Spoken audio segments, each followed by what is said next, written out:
Jurassic World, Jurassic World, Jurassic World. Do you think that people want to hear your song, or do you think they want to hear Katt versus Dogg? Fine. Maybe both? All right. Okay. Do you want to sing your song just for a couple more seconds? That and then. Oh, you're going to finish it with your song? Okay. So, Joe and I are still in our jammies. We have our matching shirts that we wore yesterday, and we wore them to bed. I say Black Lives Matter. And then it says, silence is compliance, which is true. If you don't say anything, then you're not helping to fix things. Okay, this is chapter 40 of Katt versus Dogg. Sorry, it's been a very long time. Kind of forgot about this again with end of the school year craziness and other Katt things versus poop. Ew. Chapter 40. For a second, Molly thought about pointing at Oscar and screaming, "He's the one! He's the dog who made your cousin jump off the cliff!" But if she did, she knew the weasel boar behind the wheel of the truck would shred her to pieces 10 seconds after it shredded Oscar. Besides, they were in this together now. "Tuck and roll," she shouted. "Huh?" Molly's father always said you couldn't teach an old dog new tricks. Seemed the same thing was true for young dogs, too. "Like this," she said, tucking herself into a tight ball and tumbling into the ditch alongside the road. Oscar imitated her moves as best he could.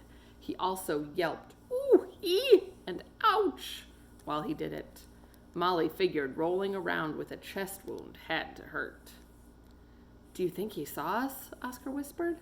"We'll know soon enough," Molly whispered back. The dusty pickup truck ground its gears and kept creeping up the steep gravel road. "He didn't see us," whispered Molly after the truck passed. "I have an idea," whispered Oscar. "Did you see any weasel boars riding in the rear cargo bed?" "No, but I was sort of too busy tucking and rolling to see anything." Oscar thumped his tail, swishing it through the dirt and gravel. Molly could tell. The dog was excited. "If we hopped into the back of that truck, we could ride it up the mountain." "No way, Oscar. It's too risky." "No risk, no reward." "But you're injured." "Which is why I want to hitch a ride. I have one good sprint left in me, Molly. I want to use it creatively. Come on, let's do this thing." "You're crazy," said Molly, reluctantly climbing onto the dog's back. "You know that, right?" "Maybe," said Oscar, "but that means you're even crazier, because you just climbed on my crazy back." Molly gripped Oscar's shirt collar.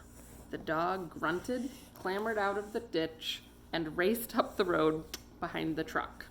The tailgate of the pickup was hanging open, bouncing and banging and denting itself every time the weasel boar hit a bump. "If that thing checks its rearview mirror, we're toast," said Molly, hanging on for dear life as Oscar kept dashing up the rocky road. Even with his injury and his tree branch crutch, he was fast. This is a picture of them chasing after the truck, and Molly's thinking, "This is the dumbest thing I've ever done. I've been hanging out with a dog too long." "He's a weasel boar, just like the one who ran into the ravine. Weasel boars never look back. They just charge forward. Hang on, here we go. Time to take another leap of faith." Oscar sprang up off the road and into the back of the pickup truck. The cargo bed was lined with a thin, moldy carpet.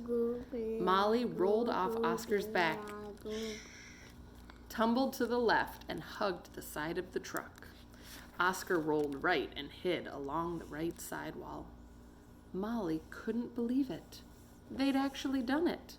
They'd hitched a ride up Crooked Nose Mountain with a weasel boar. The dog's dumb idea was actually working. They were on their way home. They just had to sit back, relax, and leave the driving to the weasel boar, who, hopefully, was on his way to Great Western Park campsite to steal food scraps out of garbage cans or something. They rambled along for 10 full minutes, which was when the dumb dog did something even dumber. He sat up and scooched his butt along the carpet-lined cargo bed. "Sorry," he whispered. "I had to." A roar erupted from the cab of the truck. "Why, you little..."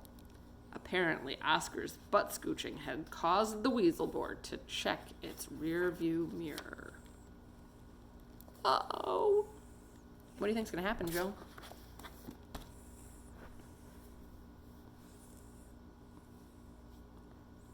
Any ideas? Any predictions?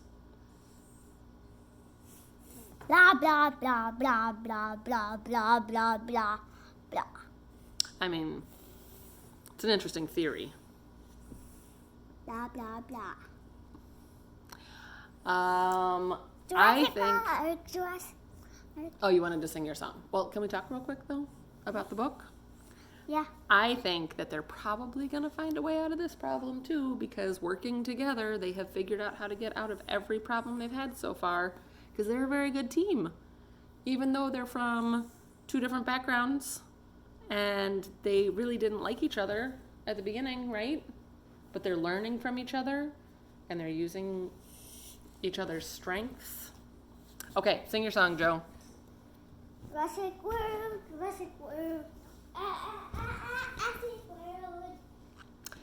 Jurassic World.